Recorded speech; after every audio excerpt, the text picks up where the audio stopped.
ang pagsulti ni Hesus na ang propeta dili gyud dawaton sa iyang kaugalingong lungsod o niya sa uban gani ani nga version sa gospel, dili dawaton sa iyang kaugalingong panimalay, murag masinati gid na natong tanan kung magsangyaw tas pulong sa Ginoo or buhat sa Ginoo o niya mo sikat ang atos mga tao nga lain kanabang panagsara ka kita nato.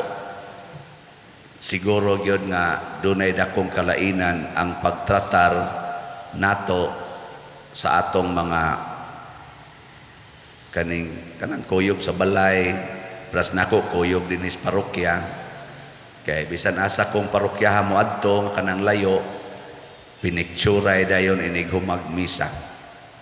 Usahay pa mura pag moaksyog stampede mo ng kung ano na lang, tawag na lang pulis aron mapalayo sa crowd kay ilog yung pa-picture. Pero dinhis atong parokya na di naman gani managad dito, di na managad oy kanang mura lagwa ana na ako'y duha ka na pamalandungan ani kay naaman sa membros atong panimalay nga maunongon kayo na sa mga tao dinhi nga maunongon sad kayo maogy mo silbi dili man kadtong nagpa-picture maoy makahibaw sa atong problema, di ba?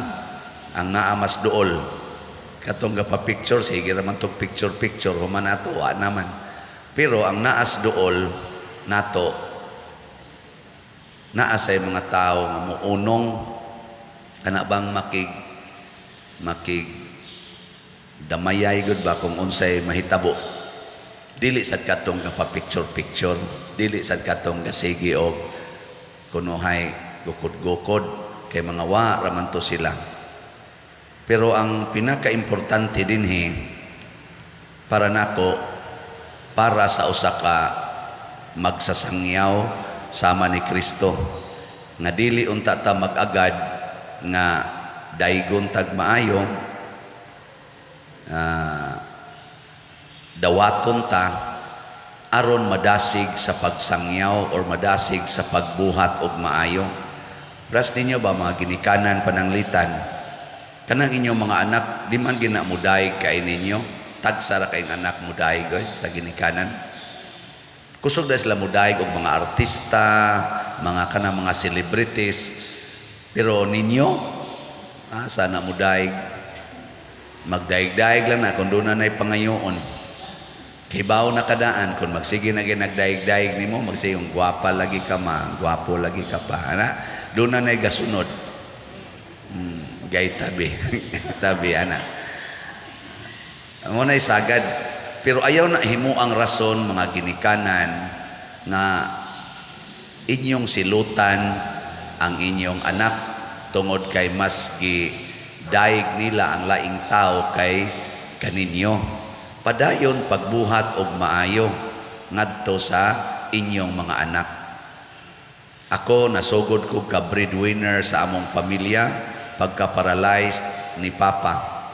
Mga September ba to? Sa to basta tunga-tunga sa 1989. Pagka-stroke ni Papa.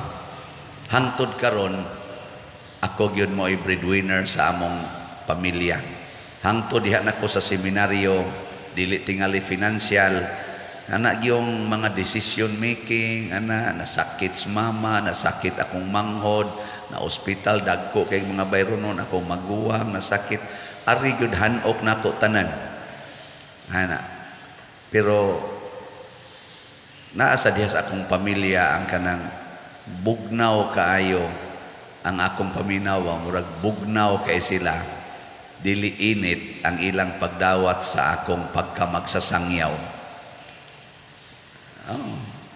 Bahala na mong mga suko mo diyang pamilyahan. Kay di man jud ko kadungog sa akong mga sakop sa pamilya or mga akong banay. Nga nabang among mga kabanayan ba nga suod gyud nako. Mga ubod, mga tabornal nga muhangyo nako nga mag-counseling or magpa-recollection. Pero sila ipaspas kay muhangyo sa mga bayrono nila. Murag ang akong kolekta murag mahurot-hurot gyud dito dayog suporta. Kusog kay mangayog para sa ilang kaayuhan, kwarta uban pa diha. Pero mangayo nga pader tambagi ko ani maayo baning magpuyo-puyo mi, maayo baning magsugal mi, maayo baning maghubog-hubog mi, maayo baning nga nanagbuwag nami. Wa. Pero ang kusog kay dinhi nga kanang schedule murag hapit dili mahurot. Kanang mga laing tao nga wa pa gani ko kaila maghilak pangdaan padir tabangi taon ko padir ana na siya apra gud ninyo kusog kay mo dinhing musimbang nagsige day mo hangyo padir magpa-counseling ko wow ningora mo na ora gyapon anad naman tagpaminaw na niya ana pero rason ba na nga tungod kay bugnaw kaayo ang pagtratar sa akong pamilya about sa akong pagkamagsasangyaw, muhunong kog sangyaw, muhunong kog higugma nila, dili. Padayon gyud. Mao na si Kristo ni padayon siya. Sangko gyud pagkamatay, gipatay gyud. Akan may maghuwat lang sa kog patyon ko.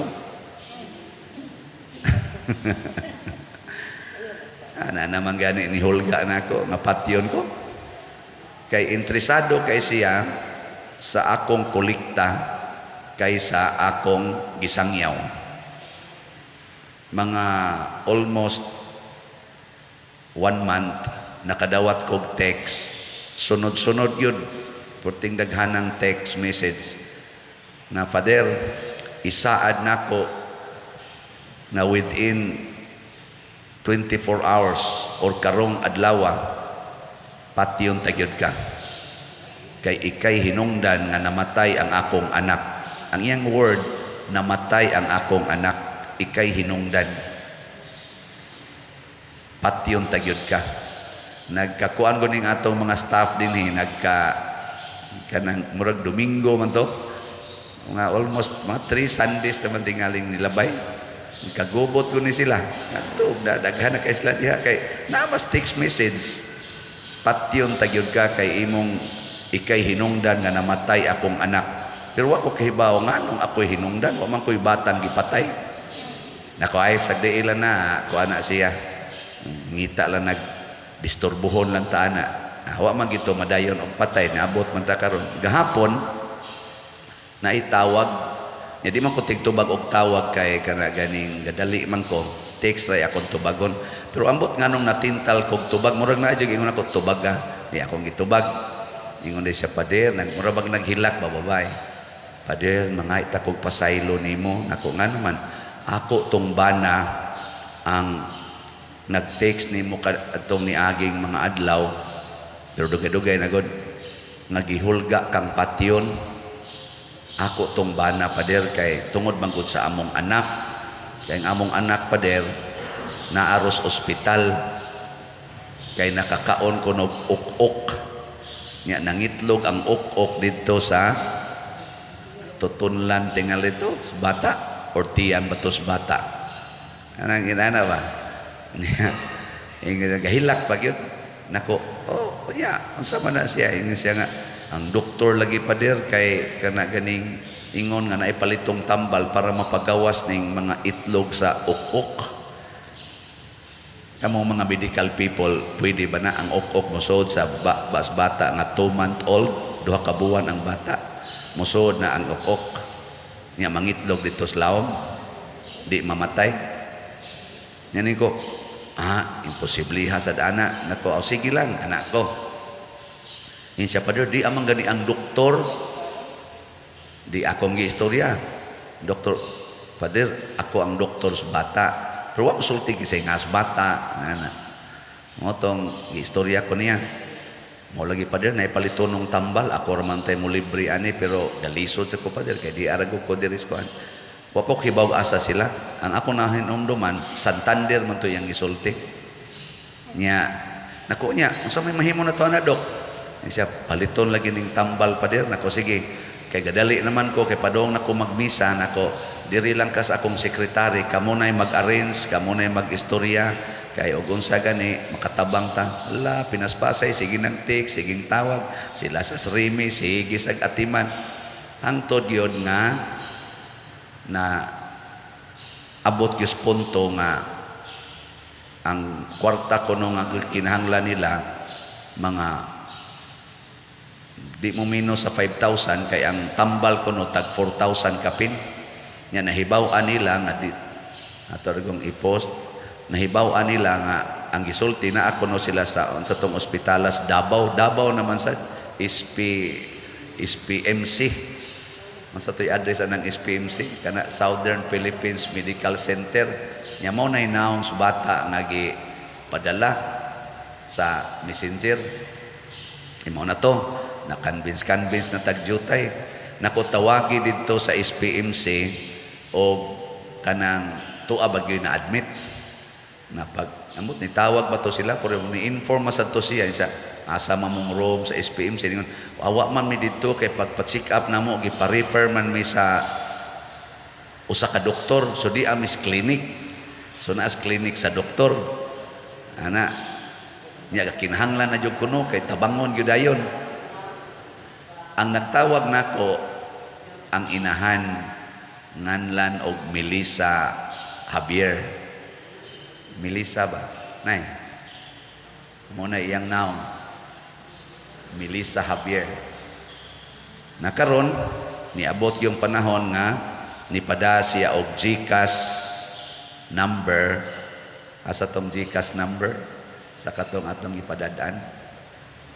Na sila communication kana nga number sa GCash angan anak niyang katungan anak niya si sa to ay San Joy H mo na iyang number niya ang number sa nag-text mo nang nasbabaw si Melissa Javier niya karon napadana na to na send na kay dali lagi gyud pagka send na dito ning tawag na pod nga sa tong sekretary ni Remy nga dili di ay tambal ang gikinahanglan kay di na madag tambal operahan nya mangayo sila og additional amount bisan na lang kuno moabot og 10,000 so kuwangag 4,000 ang 6,000 nya karon kay sige naman yung tawag kay papunan kay emergency kuno ospital ngano man ang na-emergency nga operahan naa man as clinic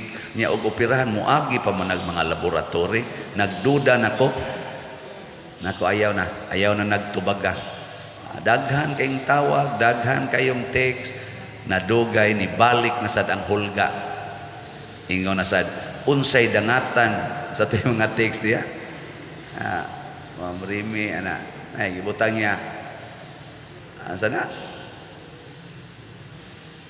wa kuno siya laing mabasol ang Ginoo tinarong maning among pagpangayo ana sana basahalan na ninyo basta ang ending diha ako pay gibasol ngano kunong gilimitahan ako ang pagtabang ang inyo ding pagtabang na ada limitasyon nya do na pa nay text nga wa nato di mabutang kun unsay mahitabo sa bata patyon tagyod ka pader or ang akong bana nis nanganti gyud nga patyon gyud niya sa Padersiano kon unsay dangatan sa among anak kay siya ang among mabasol nganong namatay among anak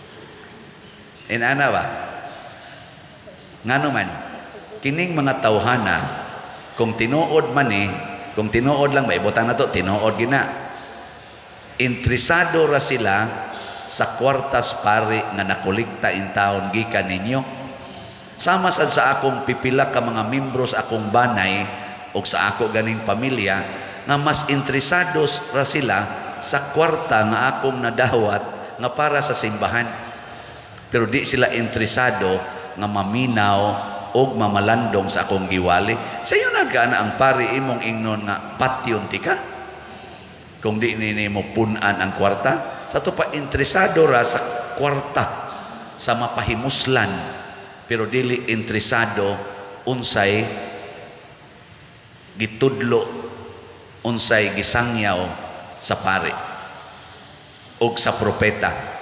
Motos naaman, interesado ramas naaman sa iyang kaugalingon, pag ingon ni Eliseo, tuslo dito suba.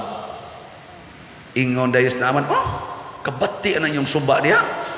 Anha kong tuslod. Di ko na, ang akong gusto, mugawas ka diya sa balay, imo kong pandungas, imong kamot, imo kong hurim-huriman, niya mawa dayon ang akong kaning sanla. Ano ba, murag bilagro ba? Nga wa na ko'y effort, wa na ko'y effort. Niya niingon dahito ang iyang sundaw, Sir, ni naman ta din, hiporti mang layuas atong gibaktas. Unsa kang musunod na lang ka kas gisulti anang propeta, follow the words. Kanabang sunda ang iyang gisulti, ayaw tong iyang gahom. Ana? Ni sunod sinaaman, murag napugos ba? Sige tito sinaaman, pisti biyani, animal biyani. Ana, sige tito sigana, reluctantly, nituslod siya kapito. Iyang gisunod, gipugos niya iyang kaugalingon nga mosunod, dili mangayo lang, mosunod. Ug unsay resulta, naayos siya. Naayos siya. Kay nisunod man. So ang Ginoo nato, in relisyon nato, ang importante mosunod ta. Dili lang kay mangayo. Ang pagsunod mo na ingos Kristo, daghan man din sa lahon, way naayo kay nga naman sige ra magpangayo, wa man mosunod. Daghan mang mga biyudang galisod og kaon panahon ni propeta sa to. Elias, pero way naayo, way giadto ni Elias. Nga naman, igo ra mang mangayo, di man mosunod. Una, sa akong naobserbahan, sa akong mga kabanay, kanang magsigilag pangayo nako, nag-anam gyud kaot-ot ang kinabuhi. Nasudlag mga bisyo, nasudlan, wa nagilami ba? Wa sila gikahatag nga maayos katilingban. Pero sa akong mga igagaw, sa akong membros, pamilya, akong mga igsuon, mga pag-umangkon nga dili lang mangayo, mualagad nako, maminaw nako, isip pari ba? Ninindot sa dangilang kinabuhi. Muna maluoy ko sa akong mga suod sa pamilya or suod sa akong banay nga magsigil ag pangayo nga nag-anam na noog kaot-ot ang kinabuhi. Kita kung magsigil ang tagpangayo os Ginoo, maot-ot atong kinabuhi. Naka ni sila, sinan ka, ang pari nga nihatag nag 6,000, munas ginhawa magay natong dupa-dupa ana din may magmakakuha din ta ng 6,000. Ang ato lang ang pagtabang lang yun ba? Mao pa hinoy ingnon nga kundi ni mo punan patyo tikag mamatay ni akong anak. Unsang klasiha sa pagka online parishioner pagina. Nala kamong naas taga Davao, i-check ko ninyo diha anang unsa na SPMC ug naa ba dihay ni pa-enroll nga or nagpa-check up nga ang mama ginganlan og Melissa Javier or naabay Javier diha. Nga kuan nya asa na nga clinic gi-refer nya kanang naang mga detective kamao mamong mo search anang mga GCash tingali kay nag-enroll man na diha sa GCash kanang kuan kanang numero ha. I-check na ninyo si Aisan ana sa dingan na Aisan Joy kanang nambira 0951-188-5644 kinsa gitinuod tag iyag asang address ana dak para guna ninyo. Kita pa'y pulgaon diring patyon. Inana ba? Kuan kaayo no ang mga tao ba, muni gitawag sila ng mga scammer. Nya bag-o ning style sa scammer. Haguan gyud og blackmail ang tao nga gusto ni. Gitawag ni sila sa dog terorista. Small scale of terrorism.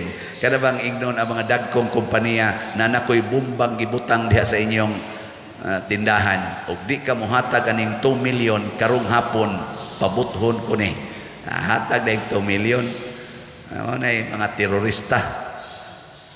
Si Kristo wa ma-terrorize, giingnan siya hunong diag tabi kay di ka mohunong patyon kanamo sige og tabo si Kristo patay noon.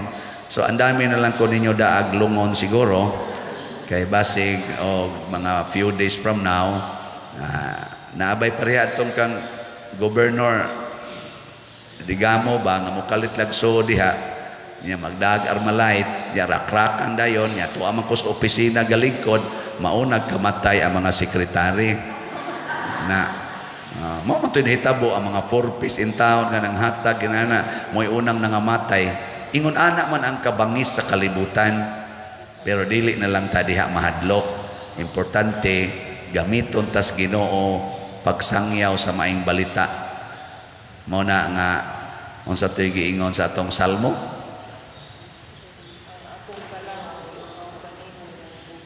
ang akong kalag giuhaw sa buhi nga Dios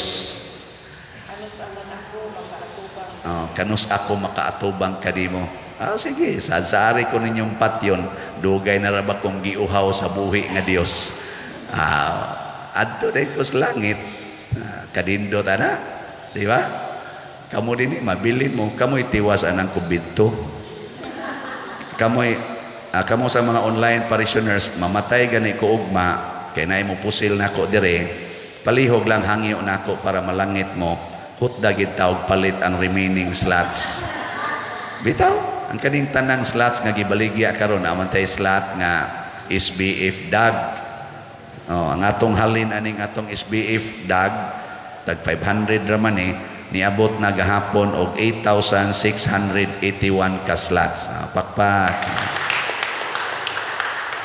ang kasog mamatay ko karong gabi naapay 67,319 ka slots so hutda in taon igpalit para di na maproblema ang gasunod na kong pari din unsaon pagtiwas ng kumbinto kay mao man ang budget para sa kumbinto niya nasa tay bagong slot para ni sa atong pista dinhi katong GPHJ God's Protection Healing and Joy nga slot tag 100 ra man na atay 45,000 nga gibaligya sugod gahapon nya nahalinan sa tagahapon og 274 slots pakpak ana tay halin nya napa man 44,726 halahot dan ninyog palit kon itumba ko karong gabi kay ako adto na ko sa langit maglantaw-lantaw lang ko ninyo dinhi ambot kag di ba ka sa ko maimpierno no pero murag basin pag malangit ko ana ngaigsoon dinhis kalibutan sa tinud-anay kining katagilungsod pasabot ani ni Kristo ang taga-kalibutan dili mudawat sa Ginoo nianhi ang Ginoo sa kalibutan sa iyang katawhan apan gipatay siya sa iyang kaugalingong katawhan dinhis kalibutan mo na kanang nahigugmas kalibutan nahigugma anang kwarta kaning mga bisyo kaning mga bahandi gahom aning kalibutana mupatay gina sila nya kita nga nangandoy sa kaluwasan sa kalag o sa pagsud sa langit di kita mahadlok patyon aning kalibutana kay agianan ramani dili maninato lungsod kung dili agianan padong sa atong lungsod nga mao ang bag-ong langit o bag-ong yuta no na ay ko ninyo hadlok-hadloka anang patyon tika okay ra gyud anytime kadawat pa mo 6,000 kamo pa'y manghulga sige manindog na ta mga patyon nun